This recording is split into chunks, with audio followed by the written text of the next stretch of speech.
Top and টি-20 সিরিজে নেপালকে হারালো বাংলাদেশ এ দল। এই ম্যাচে টস জিতে প্রথমে ব্যাটিং এর সিদ্ধান্ত নেয় বাংলাদেশ এ দল। এদিন ব্যাটিং এ ছিল বাংলাদেশের দাপট।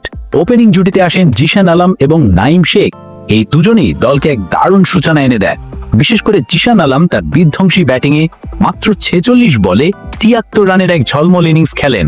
তার এই ইনিংসই দলের বড় স্কোরের ভিত গড়ে দেয়। অন্যদিকে নাঈম শেখ 18 বলে 25 রানের একটি কার্যকরী ইনিংস খেলেন।